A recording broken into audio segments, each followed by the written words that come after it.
it's just key to start. Absolutely. Absolutely. So it's never too late. As I said with savings, it's never too late to start having these conversations. The reality is your child, as they enter adulthood, like you, they are going to be making financial decisions every single day of their lives, sometimes multiple times a day.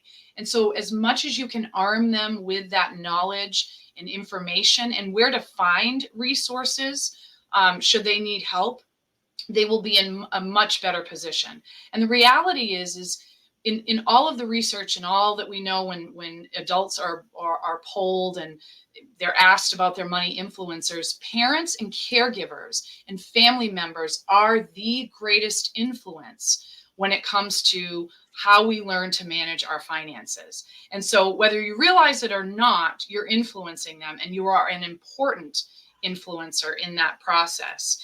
And I think the other thing that is important is that if we don't teach them and support them in learning, who will?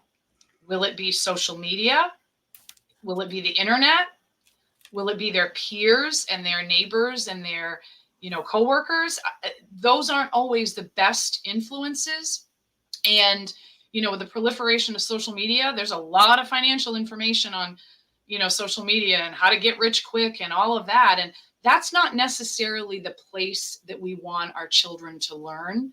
They may or may not be learning about it in school. Some schools have very robust personal finance courses and content that they're offering to students, and others don't. So you really don't want to leave it to chance, and you don't want to set your child up for a situation that many adults are in, where they just have to learn by trial and error.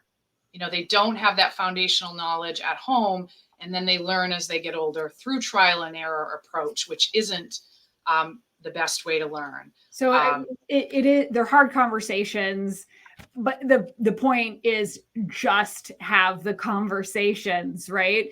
And it's funny, this is no judgment, because I think we all sort of have okay, how do we get started? But there was a study also that you provided that 3 out of 10 parents would rather talk to their child about the birds and the bees than talk about money. And actually, I think that number is on the low side.